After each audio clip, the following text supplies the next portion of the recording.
朋友们，我现在是在南极，我面前就是南极的大海。而我现在。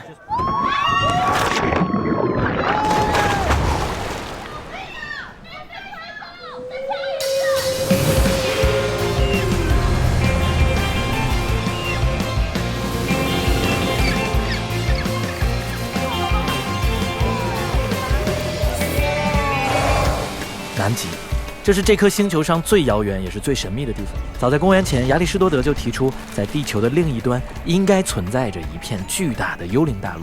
而直到2000多年后的1820年，穿过了惊涛骇浪的航海家们才第一次的确定，远方地平线上的白色不是云层，而是新大陆超过万年的冰川。这是夜里12点的南极，这边是日落，这边是照金山了。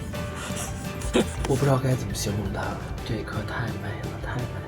这里不属于任何国家，没有人居住，也没有官方的时区，只有企鹅、海豹和鲸鱼在冰天雪地中繁衍生息。曾经我在腾讯上班的时候，我就是其中的一员。一只肥鸥把一只小企鹅刚孵出来的给叼走了。所以在这一期蛇年收官的清单人生中啊，欢迎大家跟我们一起出发，去到真正意义上的世界尽头。出发，南极！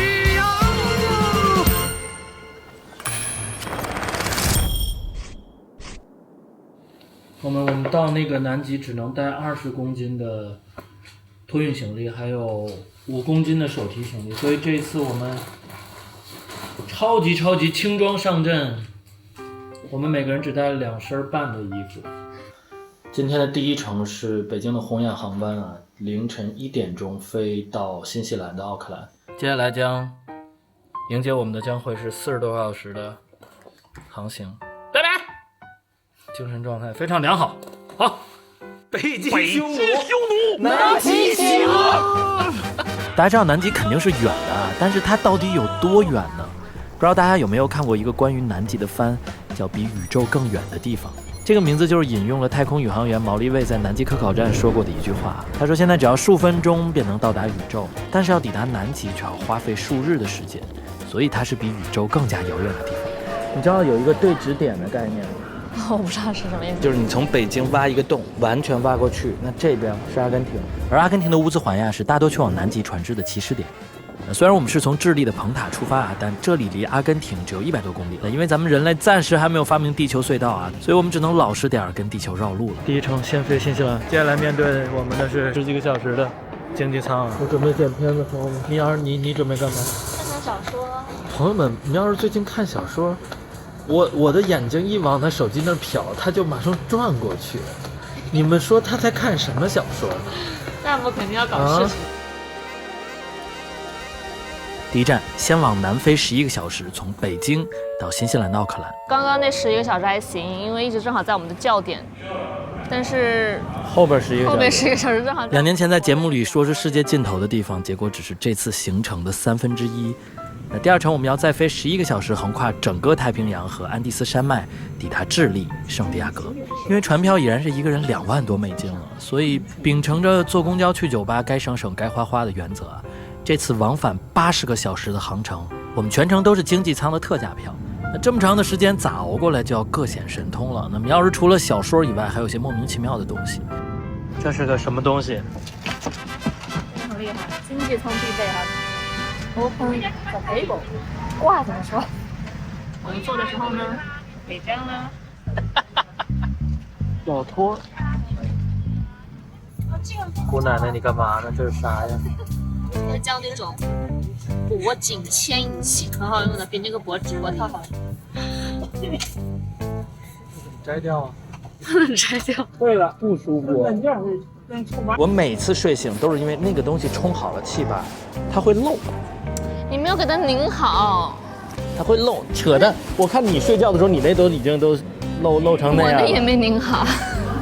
而我的飞行神器是一个 MagSafe 的一个套件啊，然后后边都是吸盘，这样你可以吸在前面的椅子上，解放双手。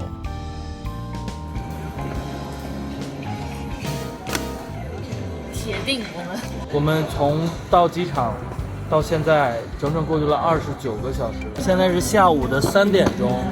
然后我们要晚上10点钟才飞那最后一程，在这其中还要换一个航站楼。我天哪，太热了！这边得有大概30-40度，我感觉。我们肯定还有很远离南极。南极太远了。从新西兰再飞10几个小时落地智利的圣地亚哥，而真正的南极前哨还在更南边。给大家看一眼我的状态。蓬塔阿雷纳斯。终于到酒店了。我们拖着疲惫的身躯到了酒店，终于可以上床休息。但这还不是终点，我们在这里留了3天的时间，一个是休整加上随便逛逛，另一个是因为南极的气候比较特殊多变，航班没有固定的起飞时间，船司会实时监控天气，如果出现安全的飞行窗口才会通知起飞，所以需要我们留出一定的弹性时间。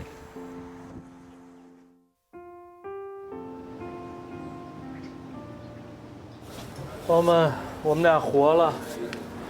哇，这风。然后蓬塔还好啊，因为虽然现在我们睡完了以后出来，现在是下午的快2点钟，但是这边还好，这边晚上10点日落。然后给你看第一个景点在哪，宝宝？不会就在我面前吧？对，到了。这是啥？就这儿。就是我们的第一个景点，叫武器广场。这是不是咱们这辈子最近的一个景点？没有之一。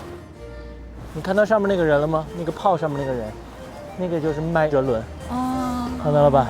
然后那边有一个大角，你一会儿要去摸一下，就是摸完那个角，就是航行一切顺利。我能看到那个角已经摸秃噜皮了。好了，我也是可以航海的人了。哦，耶！耶！我知道为什么摸脚了，因为这个高度我们只能摸到脚。其实蓬塔是一个非常新的城市，500多年前这个城市都还不存在。有一说一，这个城市挺漂亮的。你看，一般港口城市的房顶的颜色都特别多，其实是为了给航行的人一些指示。就他们在船上的时候能看到，一眼就看到。对的，对的，对的。明白，有道理。啊，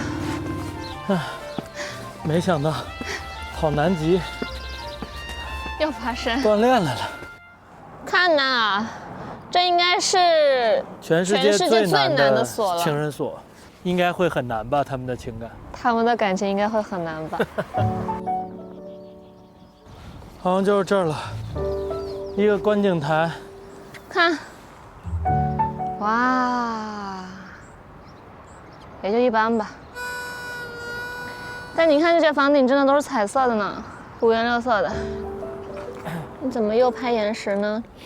这有啥可拍的？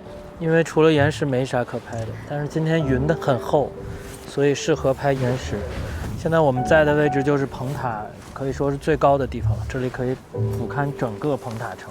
其实很怪，在底下的时候觉得每个建筑都还蛮好看的。你往上一走，其实可能今天天气不好。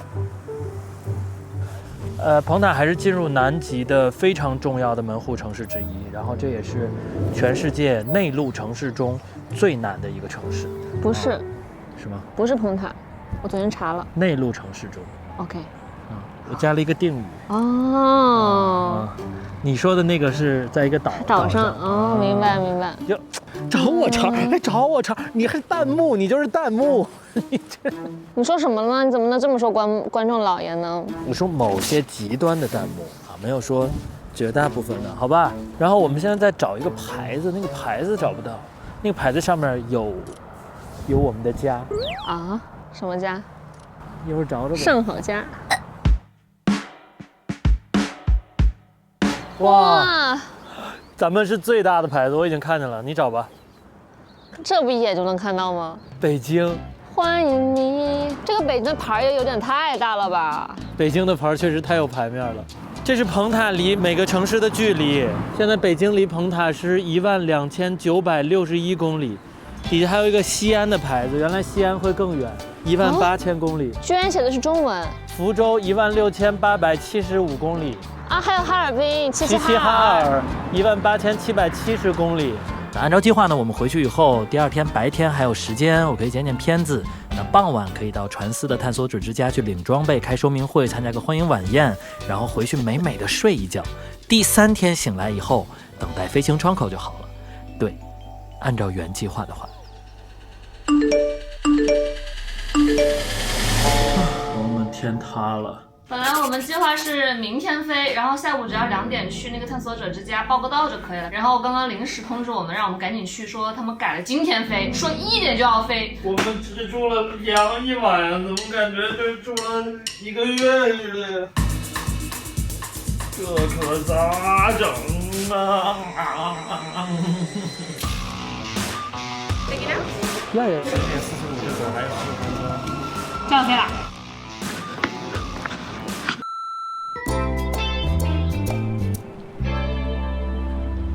现在的话，你们要去做这个换靴子。哦，不对，你们就拿上靴子就好，不要换了，因为没时间，不然通知的没办法。是因为天气原因吗？对对对，但是你们提前飞是好事。对对对，总比飞不了好。对。 Two, yeah, Mimi. It's large and medium. Yeah. Just give it to us. Yeah. Yeah. Signature over there. Go. Thank you. 哇，打仗一样，打仗一样，有点莫名其妙。真的有点莫名其妙。我还没有做好去南极的心理准备。我也是，这就要去了，这就要去了。在这儿可以跟大家科普一下，进入南极现在有2种方式。那第一种呢，就是从阿根廷的乌兹环亚坐船进，这个时候就要穿越一个全世界最凶险的一个海峡——德雷克海峡。它常年的风速可以到7级以上，那风暴袭来的时候，它的浪高可以到10米，相当于一个3层楼高的浪，直接就冲你扑过来了。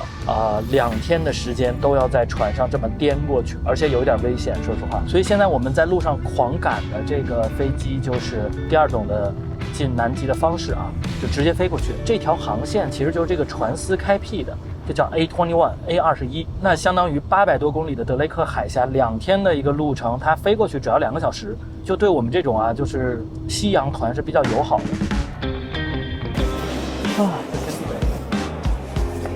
这是我们飞南极的机票。这都太大了。多少号？这啥意思啊？随便坐吗？哦嗨，这飞机先来先得，你敢信吗？ Good afternoon. We would like to welcome you aboard our Antarctic Airways flight number 944 with destination to. 这架飞机有2种涂装，一种是金图企鹅，看到了吗？这个是包带企鹅。今天咱们坐的是这个吗？包包安全降落了，然后现在已经到了南纬的62度。根据南极公约，超过南纬60度就代表我们现在已经正式的进入到南极大陆了。你看到这个机场的跑道上面全都是碎石头，看到了吗？这是我见过最破的机场跑道，但已经是在南极最好的了。大家其实可以看到是悬挂在这个机翼下面的，因为这个跑道太简陋太短了，所以它需要在非常短的这个跑道上有一个起降的能力。有一个我在书上看到一个比较好玩的点，你知道这些在南极的科考队的队员们会交换什么？泡面。就是你会发现每个民族点的天赋点都不一样，中国人就能在南极的这个科考站里边长城站里边，他们种黄瓜。最让人痛苦的事情是什么呢？每天呢只能吃肉，那后来呢，这种痛苦被我们自己给改变了。我们发扬我们中国人的传统手艺，我们走到哪呢，把菜种到哪。然后中国的科考站就拿黄瓜去换智利科考站的车厘子，对，然后去换俄罗斯科考站的 Volga 伏特加，就是特别符合大家的刻板印象。看，这是智利科考站，在机场旁边。对，我们这个机场就是智利科考站的一部分。这边写着 Russia， 这边是俄罗斯的科考站。方位感没错的话，中国科考站在最那边，远远的。远处就是我们的船了。我可怕死了，等会儿去景点。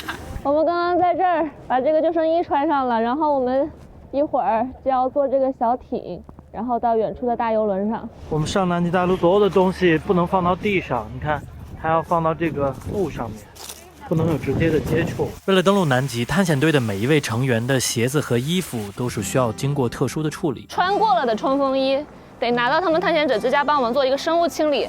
我们要在登机前换上他们给的靴子，换好才能登机。那这样做是因为南极的生态极其脆弱，本土物种稀少且适应力有限，微小的外来生物，比如种子微生物、昆虫卵等等，可能会随着衣物鞋底传入，威胁当地的生态系统。然后我们现在准备登船了。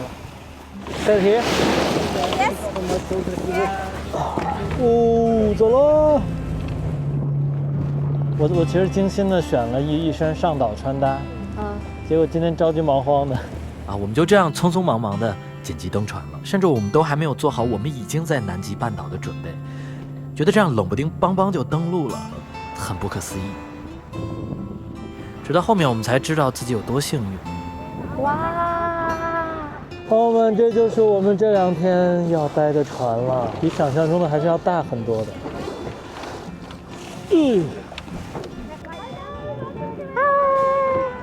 All right, thank you. Hello. Do you speak Chinese? Yeah, I speak Chinese. 首先打开您的手套 put your foot inside firmly and move your thumb. Okay, 5 seconds each. 5秒钟啊一个。哦，哇，好神奇。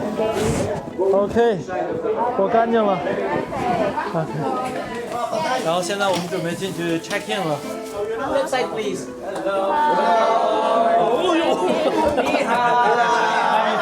Happy New Year. 406. Okay. Okay, this is our room. Yeah. 哇，好大呀，比咱上次那游轮大好多。我们这是个套间，好像是。这边是我们的房间，哇，有2个阳台，相当于，看到了吗？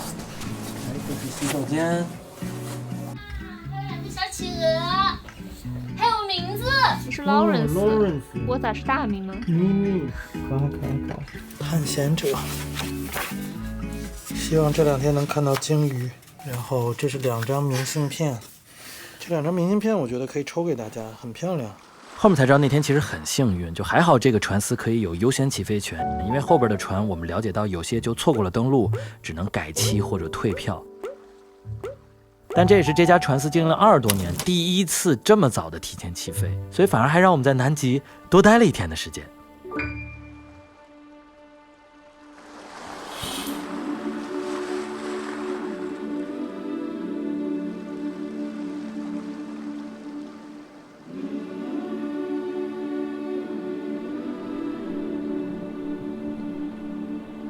当舱门忽然打开，一片绝对而纯粹的白与蓝，刺穿了昨天所有的昏困与不安。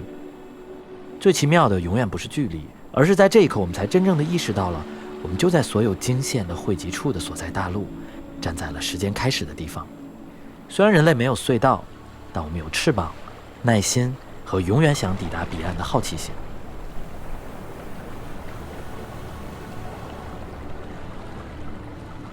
在这个利马水道上的话，这个船基本上把发动机的声音关掉了，但是能听到一点点锅炉的声音。除此之外，你听到的所有声音就是海浪声，然后船撞击冰的声音，还有冰川融化的声音。刚刚我们没拍到那边有一块小小的冰山就掉了下去。这是南极最壮丽的航道之一——利马水道。这里还有另外一个名字——柯达水道。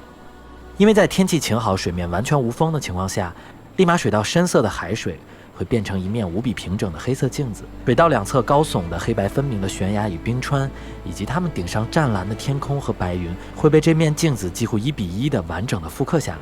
你的眼睛会很难分辨哪里是真实的山体，哪里是倒影。早期的探险家们在这里消耗了海量的胶卷，可能大部分是柯达的，才得名柯达海峡。当然，想拍到这样的镜面效果，天气其实很罕见的，可遇不可求。它不光依赖晴天，且依赖无风，而且在这种天气下，船需要正好在这个时刻航行到这里。说实话，我现在到这儿，我有点感觉，我担心拍不好，你知道吗？因为太漂亮。我给大家看随便一个景色，这是我们现在看到的，太好看了。说实话，我们也没有想到在第一天就看到如此的景象。不对，不是第一天，是第0天，因为我们本来要在今天才登船啊。所以趁着这样好天气的窗口，船司也是安排了最疯狂的项目，跳入零下-2度的南极冰海。一会儿要跳水，所以他现在把冰山推走。说实话，一把年纪我是不想跳的。米老师更是以宫寒为由果断拒绝，但经不起船上的中国男人都是这么想的。于是船上的中国阿姨就开始起哄啊，可能是因为我是最年轻的那个吧，所以大家都懂的，北京爷们儿要脸。我现在要去跳水了。你要跳吗？我要跳。好啊。下一个就是我了。Okay. Okay. Okay. See what's going on here. Ready? Yes. Ready? Yeah, I am. Ready? Okay.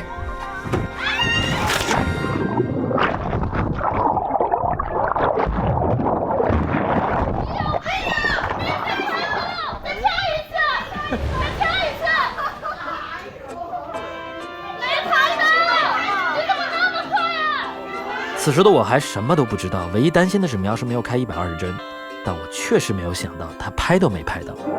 OK， 我拿到了一个勋章，朋友们，然后这是我的 vodka， 为了让我暖暖身子的。那应该怎么着？我都在那儿待半天了。He didn't get it. He didn't film that. Jump again. Yeah, I need to jump it again. 身为一个合格的自媒体人，没拍到就等于没干过这件事儿。所以，在我跳第2次之前啊，在这里跟大家要一个硬币，要一个1键3连，这一跳是为了你们的。朋友们，我将再次跳入南极洲的大海里面。这次我必须要确定它路。你们看到这个影片的时候，应该已经2026年了。祝大家新年快乐。OK, we're ready. 可以了吗？等一下。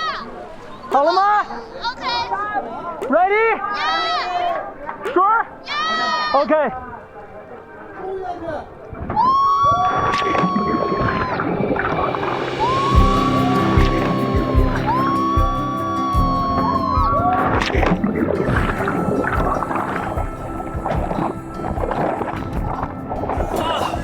It's colder. It is colder. You feel good? Yeah, good. Do you want to say something? Don't do that. Just kidding. 我拿了一个徽章给苗老师，因为这是我跳的第2次。说实话，第2次跳入要冷得多，短短10秒钟，所有的感官都到了冰点，神经被瞬间的捏紧，世界被冻成了一片嗡鸣，然后又彻底安静。因为南极公约的存在，这里连一颗种子都带不进来，连一块石头都带不走。但现在我可以说，我不仅用眼睛看过南极了，我相信自己的一部分永远留在了水里。相信在往后的时间里，只要想起冷这个字，身体会先于记忆，带我回到这片地球最原始的地方。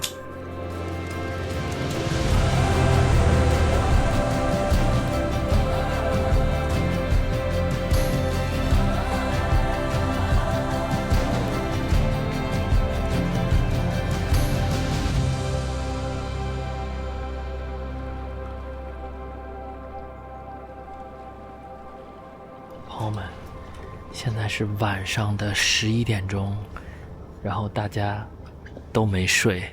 我拿着机器出来以后，我以为我是唯一一个，结果看所有人都在甲板上，因为现在正好是日落的时候，光最温柔的时候，比白天的时候好看很多。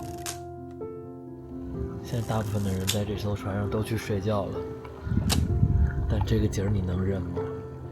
继续上路，我们的船行至了此次航线的地理据点图森角，在这里时间的刻度终于被拉长到了完全没有一丝的黑夜。而且好玩的一点是，你可以看到现在马上就要日落了，对吧？看，但1个小时以后就又日出了。我们现在位置是南北将近66度，马上要进入到极昼圈的一个地方，这已经是我们能到达的最难点了。下锚后，发动机的声音也没了，甲板之上，万物屏息，只是在安静的欣赏。现在是凌晨的12点半，那还有半个小时就日出了。还有半小时日出了。哇塞！老公，老公，快来呀！在这儿。我操！我卡没插，我卡没插，我卡没插。这么近。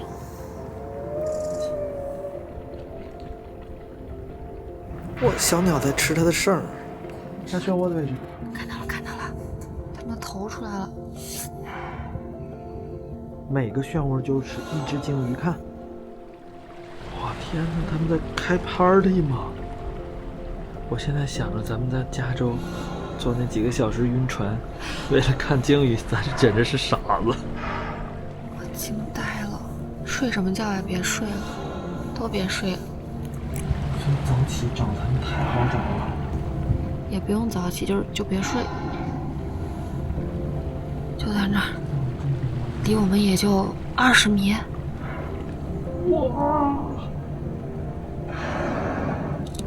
座头鲸光滑的脊背划过如镜的海面，它们喷出的雾柱在低斜的光束中骤然发亮，随即又消失在凛冽的空气中。这我一直在等它的日落，结果这个天就一直这样。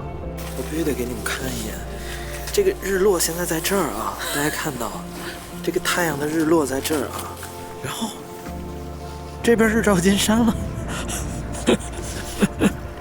蓝调、粉调。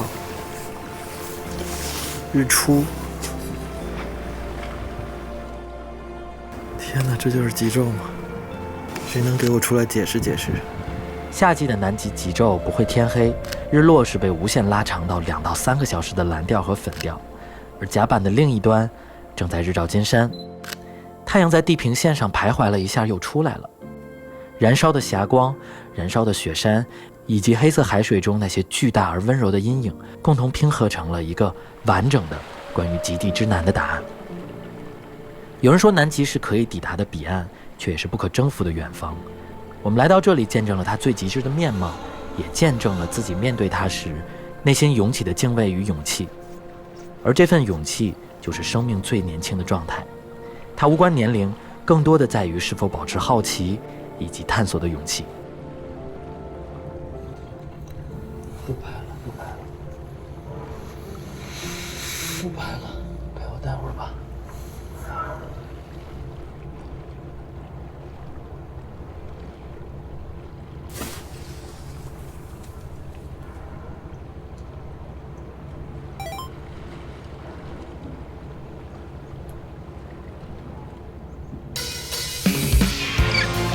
哦，看到他们的宝宝了，双胞胎，一只贼猴把一只小企鹅刚孵出来的给叼走了，他在偷石头。雄性没有房子，没有媳妇儿。这是这边南极的通用货币啊。当然，这些我们还遇到了许多故事，关于企鹅，关于人类捕鲸。这些缸以前就是用来煮鲸鱼肉的。关于如何成为一名探险队员，免费来南极。我们准备发在下一期里。准备了很久，这是我的一个很大的一个梦想啊。English is always important because that is the language of the sea. Newbie, yeah. 好，只要点赞过8万，我过年前一定干出来。这就是本期的全部内容，我们下期再见。